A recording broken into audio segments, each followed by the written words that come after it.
Representative Jasmine Crockett called Donald Trump an old white Nepo baby, adding to her colorfully pointed terms for the president.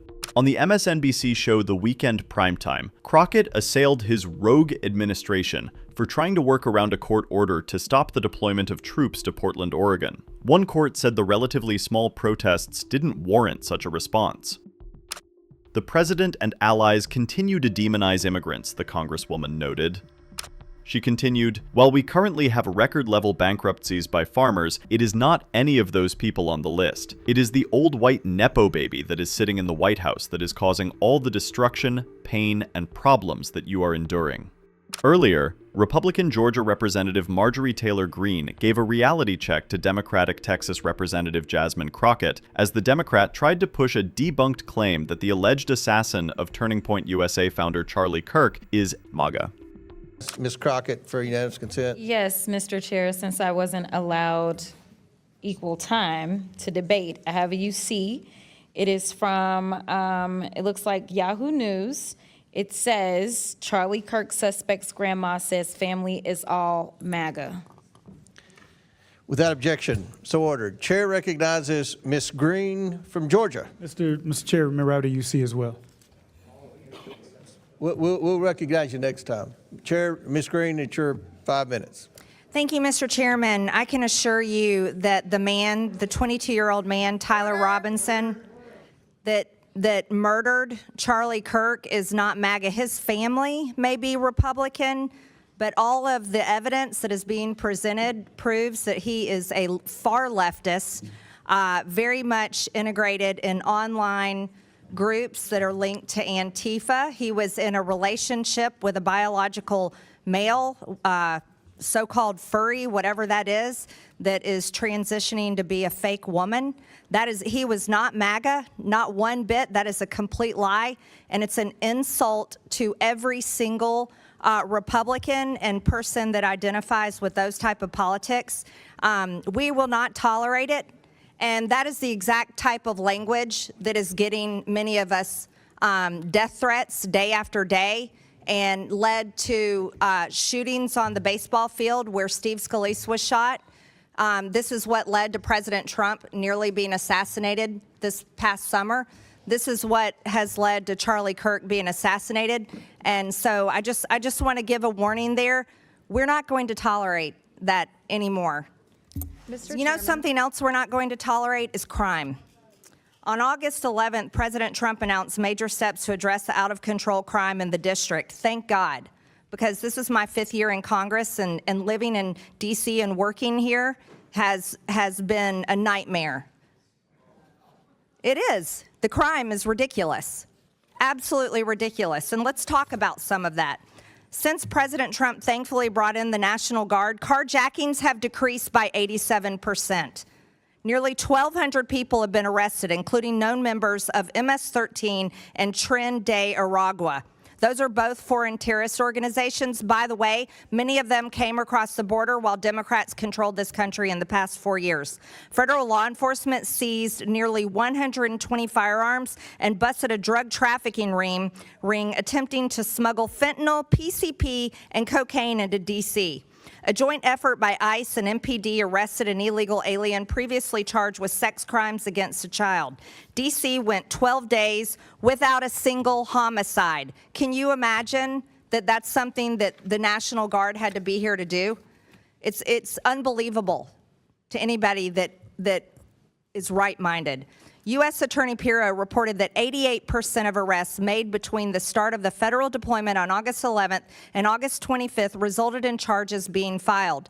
This is substantially higher than in 2024, where the Biden-appointed U.S. Attorney Matthew Graves charged suspects only 57% of the time. That's because he was busy chasing down MAGA grandmas that went into the Capitol.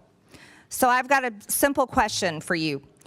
Mayor Bowser, do you prioritize criminals or the victims?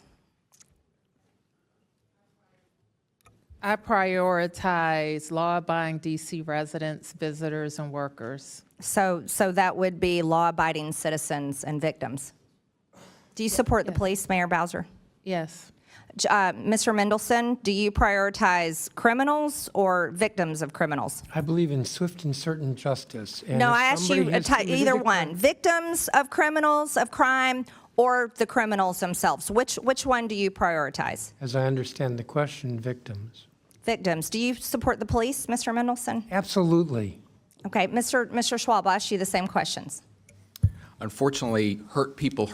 So sometimes victims are victims one day and So are you perpetrators the prioritize next the day. criminals, is that what you're saying, over victims of crime? I prioritize making up my city as safe as it can possibly be. I'll take that as criminals. Do you support police, Mr. Schwab? Of course, we work very closely with MPD every day. Mr. Jackson, the same questions for you. Definitely prioritize victims, and I stand with the 24 states that are suing the Trump administration for withholding $1 billion in victim service funds. Okay, so you're against cleaning up crime in D.C. Thank you for that. I've got an article here. The D.C. Police Union head is the biggest cheerleader of Trump's D.C. police takeover. So the police here in the district support the efforts and the help from the president. However, I've got a quote here from Mr. Mendelson. You call the union celebrating Trump's takeover just despicable. You literally attack the police in your statements. You're calling That's not correct. the union supporting the president and the National Guard here, helping them every day on the streets. You're quoted as saying that's just despicable. You're taking that out of context. I criticized the president of the FOP because he is a liar. Oh, so you are against the police. Thank No, you for clearing that up. no. Also, I have President one. of the I FOP. also I have believe our one time last is thing, The Mr. president Chairman. of the FOP, not the police. I reclaim my time. Lastly, here, Mr. Gentlelady's Mendelson. time's expired. You. Gentlelady's time's expired. Chair recognizes Mr. Bell. Mr. Chairman, I have a UC request. Okay, state your. I would like to hold enter on. for the No, no. record. All right, sorry, I'm Mr. sorry, I'm Chair. sorry, Ms. Green. I recognize Bell. That's on me. I apologize. We'll get you on the next one. Okay, thank you. Mr. Bell. Thank you, Mr. Chair. I request unanimous consent to enter into the record the September 9th, 2025 article from the LA Times titled Kennedy Commission Child Health Report Ignores Gun Violence, the Leading Cause of Child Death, which calls out the Trump administration for ignoring Without how objection, gun so violence ordered. kills more children in this country than any other cause, and the administration ought to be embarrassed by Without objection, so ordered. And I, Ms. Crockett's unanimous. Ms. Crockett's next. Do you have a UC? I'll recognize Ms. Green, then Ms. Crockett. Ms. Green, do you have a unanimous consent request? I do, thank you. For the record, Phil Mendelson's post here says repealing our laws is not liberation. Republicans in Congress can't be trusted. They took $1 billion from us, are moving more than a dozen bills, rolling back home rule, and are trying to take away our elected independent attorney general and micromanaging our legislative process. I hope everybody watched Democrats vote against the vote that adds $1 billion back in for D.C. Thank you.